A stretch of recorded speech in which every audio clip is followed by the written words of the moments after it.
Hello दोस्तों, मैं हूं नरेंद्र माहेश्वरी। आज मैं आपके साथ बात करने वाला हूं बैंक अकाउंट्स के हवाले से। अगर आप इंपोर्ट एक्सपोर्ट का बिजनेस स्टार्ट करना चाह रहे हो यहाँ पाकिस्तान के अंदर, तो ये लाजमी है कि कम से कम एक बैंक अकाउंट जो है वो आपकी कंपनी के नाम का लाजमी होना चाहिए। तो आज हम बात करेंगे किस तरह का अकाउंट जो है आप खुलवाओगे। क्या आप फॉरेन करेंसी अकाउंट खुलवाओगे या नॉर्मल अकाउंट है वो खुलवाओगे। आज हम आपको ये भी बताएंगे कि बैंक के जो है अपने चार्जेस क्या होते हैं।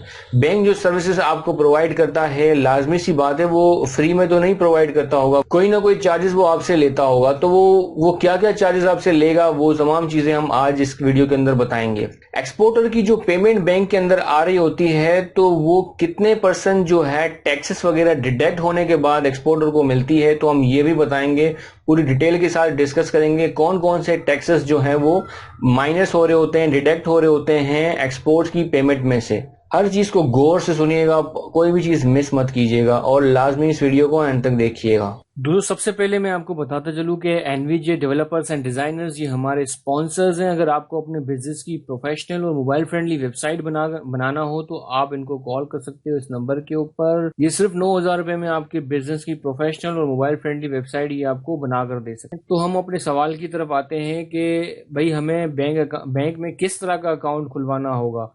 क्या हमें कोई फॉरेन करेंसी अकाउंट खुलवाना होगा? दोस्तों, उसका जवाब है कि नहीं, आपको फॉरेन करेंसी अकाउंट खुलवाने की ज़रूरत नहीं है। आप जस्ट नॉर्मल अकाउंट ही खुलवाओगे बैंक के अंदर, तो उससे ही आपका जो है काम हो जाएगा। किसी भी करेंसी के अंदर आप डील करें, कोई फ़र्क नहीं पड़ता। यूरो के अंदर करें, पाउंड के अंदर करें, जो भी करेंसी आप करते हैं करें, लेकिन उसके लिए कोई अलग अलग अकाउंट आपको खुलवाने की ज़रूरत नहीं पड़ेगी।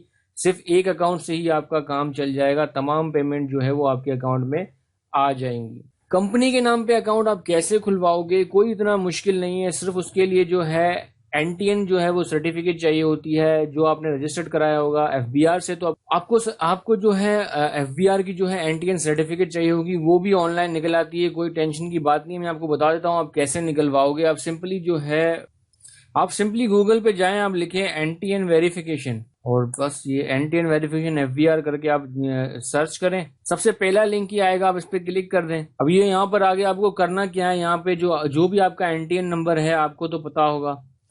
अब करना क्या है, यहाँ पे जो है या तो अपना एनटीएन नंबर लिख दें या सीएनआईसी नंबर लिखें बगैर डैशेस के साथ। लिखने के बाद जो है ये जो ऊपर वर्डिंग्स आ रहे हैं यहाँ पर आप लिख दें और बटन दबा दें वेरीफाई का। तो नीचे अब आपका पूरा एनटीएन जो है ऑनलाइन वेरीफाई हो जाएगा और ये साइड पे जो है एक बटन बना हुआ है प्रिंट का, जैसे प्रेस कर दोगे या कंट्रोल पी दबा दोगे तो वो प्रिंट हो जाएगा और अब प्रिंट आउट निकलवा लो, वही है आपकी सर्टिफिकेट। बाकी जो चीजें चाहिए होंगी वो आपको बैंक वाले बता देंगे और वो भी कोई इतनी मुश्किल कोई चीजें नहीं है। घर के बिल होगी, एनआईसी की आपकी कॉपी होगी और ऐसे ही डॉक्यूमेंट होंगे जो आप इजीली लोगों को प्रोवाइड कर सकते हो। सबसे पहले हम बात करते हैं एक्सपोर्ट पेमेंट की। जो अकाउंट में आ रही होती है एक्सपोर्टर के, तो उनको वो कितने पैसे जो है उनमें से डिडक्ट हो जाते हैं, कौन कौन से चार्जेस डिडक्ट हो जाते हैं, तो वो हम बात करते हैं पहले। देखिए, जो एक्सपोर्ट की जो पेमेंट आपके अकाउंट में आ रही होती है, जो आपका बायर जो पेमेंट करता है, तो वो जब आपको जो मिलती है तो उसमें से काफ़ी टैक्स जो है वो उसमें डिडक्ट होके मिलता है। अगर आप एक्सपोर्ट कर चुके होगे तो आपको इस बात का पता होगा। अगर आप फर्स्ट टाइम कर रहे हो तो आप ये समझ लें आपके लिए बहुत ही बेनिफिशियल होगा कि भाई कौन कौन से टैक्स कितने कट रहे हैं। सबसे पहले उसके अंदर से कटता है वो है विथहोल्डिंग टैक्स। वो कितना होता है, वो 1% होता है। उसके बाद होता है ईडीएस, उसको कह रहे होते हैं। ईडीएस क्या होता है, वो होता है एक्सपोर्ट डेवलपमेंट सरचार्ज। ये भी कट रहा होता है। ये कितना होता है, ये है 0.3%। इसी तरीके से जो है बैंक जो अपने सर्विसेज प्रोवाइड करती है उसके भी तो चार्जेस होते हैं, वो फ्री में तो प्रोवाइड नहीं करते हैं। तो बैंक के जो अपने चार्जेस जो होते हैं वो 0.2% होते हैं। मतलब कि इन तीनों का अगर हम प्लस करें तो टोटल चार्जेस हो जाते हैं 1.5%। मतलब जो भी आपकी पेमेंट आएगी उसमें से 1.5% डिडक्ट होके माइनस होके आपको मिलेंगे।